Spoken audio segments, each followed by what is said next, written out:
तो ये कहानी शुरू होती है मिया और निको नाम के एक कपल से, जहां हम देखते हैं ये दोनों अपनी कंट्री से इल्लीगली भाग रहे थे। असल में ये दोनों जिस देश में रह रहे थे वो देश काफी समय से अपने आसपास के देशों से युद्ध लड़ रहा था, जिसकी वजह से धीरे धीरे देश में खाने की कमी होने लगी थी। जिसके बाद सरकार ने बूढ़े, बच्चे और यहाँ तक कि प्रेग्नेंट औरतों को भी मारना शुरू कर दिया ताकि खाने की कमी को खत्म किया जा सके। इसी वजह से मिया और निको ने अपनी बच्ची को खो दिया था और अब अपनी जान बचाने के लिए ही वो दोनों इल्लीगली उस देश से भागकर आयरलैंड की तरफ जा रहे थे। अब इसके कुछ देर बाद हम देखते हैं कि उनका एजेंट उन्हें एक कंटेनर में ले जाकर बैठा देता है। असल में ये सभी कंटेनर्स शिप से होते हुए आयरलैंड जाने वाले थे, जहां हम देखते हैं कि उस कंटेनर में मिया और निको के साथ और भी कई लोग मौजूद थे जो कि उस देश को छोड़कर भाग रहे थे। और तब हमें पता चलता है कि मिया तो 9 महीने की प्रेग्नेंट औरत है जो कि आने वाले किसी भी दिन में एक बच्चे को जन्म दे सकती है। खैर, अब कुछ समय बाद उनका कंटेनर ट्रक से होता हुआ पोर्ट के पास पहुंच जाता है, जहां उस कंटेनर का दरवाजा एकदम से खोल दिया जाता है, जिसके खुलते ही कई सारे लोग एकदम से उस कंटेनर में घुसने की कोशिश करते हैं और इसी भीड़ भाड़ में मिया और निको बिछड़ जाते हैं, जिसके बाद निको को मजबूरन दूसरे कंटेनर में जाना पड़ता है। अब इस घटना के बाद मिया बहुत डर जाती है और उस कंटेनर के बंद होने की तुरंत बाद वो निको को कॉल करती है, जहां निको उसे हौसला देता है कि वो हिम्मत ना हारे, क्योंकि एक बार शिप पर पहुंचते ही वो उसके पास चला आएगा। निको के इस दिलासे से कहीं जाकर मिया कुछ शांत होती है। इसके कुछ समय बाद मिया का कंटेनर उस पोर्ट पर पहुंचता है जहां से उनका शिप चलने वाला था, लेकिन इससे पहले उन्हें चेक पॉइंट से गुजरना था, जहां पुलिस उस कंटेनर की तलाशी लेने वाली थी।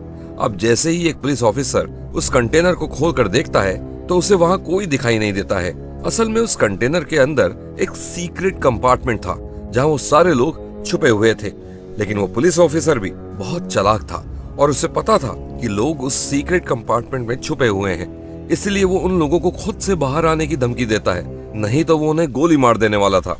और तभी डर के मारे एक औरत उस सीक्रेट कंपार्टमेंट से बाहर आ जाती है, लेकिन इससे पहले कि वो औरत उस कंपार्टमेंट से बाहर आती, मिया वहां रखे 2 बड़े बड़े बॉक्सेस के ऊपर चढ़ चुकी थी, जिसे नीचे खड़े लोग उसे देख ना पाए। लेकिन उस पुलिस ऑफिसर ने उस कंपार्टमेंट के खुलते ही वहां खड़े सभी लोग, चाहे बड़े हो या बच्चे, सबको एक एक करके गोलियों से मार दिया। जिसके बाद उन पुलिस वालों ने एक एक करके उन सभी लोगों की लाशें उस कंटेनर से निकालकर बाहर फेंक दी, लेकिन मिया अब भी उन बॉक्सेस के ऊपर सुरक्षित थी। अब कुछ देर बाद वो सभी पुलिस वाले उस कंटेनर से निकलकर उसे बंद कर देते हैं और मिया अब भी डरी सहमी उस कंटेनर में ही बैठी हुई थी। अब थोड़ी देर बाद मिया के कंटेनर को शिप पर लोड कर दिया जाता है और मिया की शिप निकल पड़ती है आयरलैंड की तरफ, जहां उस कंटेनर में बैठी बैठी मिया वहां पड़े कुछ सामान को चेक करती है, जहां उसे कुछ खाने का सामान, ड्रिल मशीन और फोन जैसी कुछ चीजें मिलती है। अब रात होने के बाद मिया को नींद आ जाती है और वो सो जाती है। तभी आधी रात को मिया की एकदम से नींद खुलती है, क्योंकि उसका कंटेनर जोर जोर से हिल रहा था और जैसे ही वो कंटेनर में बने एक छेद से बाहर देखती है तो उसे पता चलता है कि असल में उसका शिप समुद्र के बीच एक तूफान में फंसा हुआ है। लेकिन ये तूफान देखते ही देखते बड़ा होता जा रहा था और आखिर में वही होता है जिसका डर था, वो पूरा शिप ही पलट जाता है, जिसकी वजह से शिप पर रखे सभी कंटेनर्स एक के बाद एक समुद्र में गिरते जा रहे थे। और जैसे ही मिया का कंटेनर पानी में गिरता है तो उसे एक जोर से झटका लगता है, जिसकी वजह से उसके सर पर चोट लगती है और वो वहीं बेहोश हो जाती है। अब कुछ देर बाद मिया की आंख खुलती है, तब वो देखती है कि उस कंटेनर के सभी बॉक्सेस इधर उधर बिखरे पड़े हुए हैं, साथ ही उस कंटेनर में थोड़ा बहुत पानी भी घुस आया है। इसके बाद जब मिया उस कंटेनर के छेद से बाहर देखती है तो उसे चारों तरफ सिर्फ समुद्र ही दिखाई देता है। ये सब देखकर मिया बहुत डर जाती है और अपना फोन निकालकर अपने पति निको को कॉल करने की कोशिश करती है, लेकिन उसके फोन की स्क्रीन इतनी बुरी तरह से टूट चुकी थी कि उसका फोन काम ही नहीं कर पा रहा था। इतने में मिया की नजर उस कंटेनर के नीचे वाले हिस्से पर पड़ती है, जहां उसे 2 छेद दिखाई देते हैं, जिनसे लगातार पानी अंदर आता जा रहा था और अगर जल्दी से मिया ने उनका कुछ नहीं किया तो उसका कंटेनर डूब जाएगा। इसलिए मिया एक एक करके उस कंटेनर के सभी बॉक्सेस खोलती जा रही थी, जिनमें से किसी में प्लास्टिक बॉक्सेस थे, किसी में कपड़े थे, किसी में टीवी था और किसी में ईयरफोन्स केबल थी और किसी में शराब की बोतल्स भी थी। तभी मिया को एक टेप मिलती है और वो उस टेप से उन दोनों छेदों को बंद कर देती है। तभी अचानक से मिया को बाहर से कुछ लोगों के चिल्लाने की आवाज सुनाई देती है और जैसे ही मिया बाहर देखती है तब उसे मालूम पड़ता है कि ये वो वही कंटेनर है जिसमें निको ट्रेवल कर रहा था। लेकिन मिया की आंखों के सामने ही वो कंटेनर पानी में डूब जाता है, जहां मिया बार बार निको को एक दूसरे फोन से कॉल करके आगाह करने की कोशिश कर रही थी, लेकिन उसका भी कोई असर नहीं हो पाता है।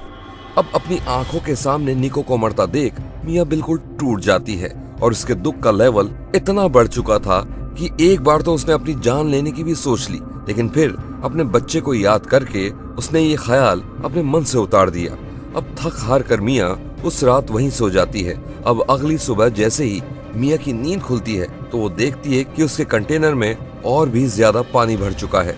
असल में उस टेप का कुछ खास असर नहीं हुआ था, इसलिए इस बार मिया उन प्लास्टिक बॉक्सेस से कुछ रबड़ निकालकर उन छेदों को भर देती है, जिससे कंटेनर में पानी भरना बंद हो जाता है।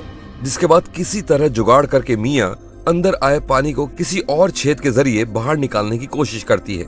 तभी अचानक से मिया के दूसरे फोन पर एक अननोन नंबर से कॉल आता है और ये कॉल निको का था, जहां निको उसे बताता है कि वो उस शिप पर था ही नहीं जिस शिप पर मिया का कंटेनर था, और तब कहीं जाकर मिया की जान में जान आती है।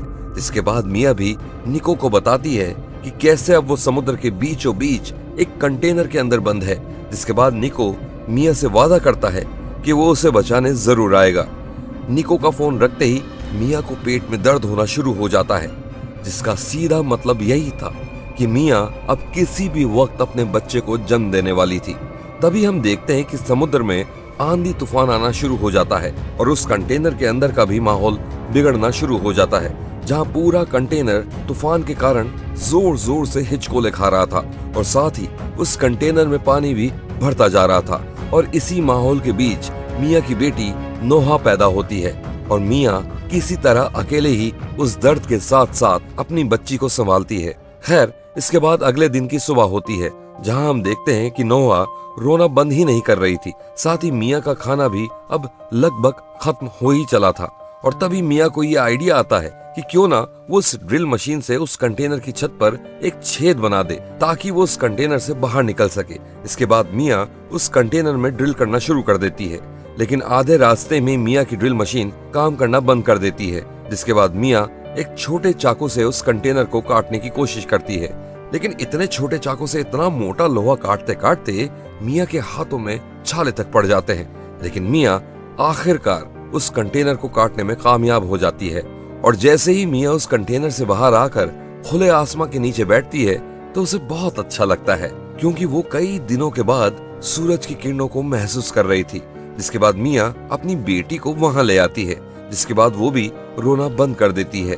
तभी समुद्र में मिया को कुछ मछलियां दिखाई देती है, जिसके बाद मिया उन्हें पकड़ने की कोशिश करती है, लेकिन शुरुआत में वो एक भी मछली नहीं पकड़ पाती। उसी वक्त मिया को आसमान से एक प्लेन जाता हुआ दिखाई देता है, जिसके बाद वो टीवी की स्क्रीन तोड़कर उसे प्लेन की तरफ चमकाने की कोशिश कर रही थी। तभी लोहे के किनारे से उसकी टांग का मांस फट जाता है, जिसके बाद मिया को बहुत ज्यादा दर्द होता है और अब खून को बहने से रोकने के लिए पहले तो मिया शराब से अपने जख्म साफ करती है और उसके बाद अपने जख्म को सिल देती है, जिससे मिया को बहुत दर्द होता है। इसके बाद मिया को एक आइडिया आता है कि क्यों ना वो उन ईयरफोन केबल से एक जाल बना ले उन मछलियों को पकड़ने के लिए, और मिया बिल्कुल ऐसा ही करती है। अब ऐसे करते करते मिया के खाने का इंतजाम मछलियों से होता जा रहा था और पीने का इंतजाम बारिश के पानी को जमा करके मिया कर ले रही थी। साथ ही नोआ दूध के सहारे आगे बढ़ रही थी। अब ऐसे ही करते करते दिन बीतते जा रहे थे, लेकिन हर बीते हुए दिन के साथ साथ मिया मायूस भी होती जा रही थी, क्योंकि मिया को ये नहीं समझ आ रहा था कि आखिर कब तक ऐसे ही चलता रहेगा। तभी एक रात मिया को निको का कॉल आता है, जहां वो उसे बताता है कि वो एक शिप से उसके पास आ रहा था, लेकिन उसे पुलिस ने पकड़ लिया और पुलिस से दूर भागते वक्त उसे गोली लग गई। अब उसका इतना खून बह चुका है कि शायद वो अब बच ना पाए। आखिर में वो मिया से माफी मांगता है कि वो उसे बचाने नहीं आ पाया। जाने से पहले मिया निको की उसकी बेटी नोहा से बात करवाती है। अब ये सुनने के बाद मिया बहुत टूट जाती है, क्योंकि उसे समझ में नहीं आ रहा था कि अब वो करे तो क्या करे, लेकिन मिया को जीना ही था, वो भी अपनी बच्ची के लिए। और सही मायनों में मिया अभी तक जिंदा भी सिर्फ इसलिए ही थी क्योंकि वो अपनी बच्ची को सुरक्षित देखना चाहती थी। इसके बाद अगले दिन की सुबह होती है और मिया उन प्लास्टिक के बॉक्सेस से एक छोटी नाव बनाना शुरू कर देती है ताकि वो किसी भी बुरे हालात में नोहा को बचा सके। अब इस नाव को बनते बनते रात हो जाती है, जहां रात को अचानक से अपने आप ही उस कंटेनर में पानी भरना शुरू हो जाता है। जिसके बाद मिया अपना जरूरी सामान लेने उस कंटेनर में आ जाती है, जहां उसका पैर एकदम से उस कंटेनर में फंस जाता है, जिसके कुछ देर बाद वो कंटेनर भी समुद्र में डूब जाता है। उधर नोहा अपनी नाव के सहारे समुद्र की लहरों की वजह से उस कंटेनर से दूर हो जाती है।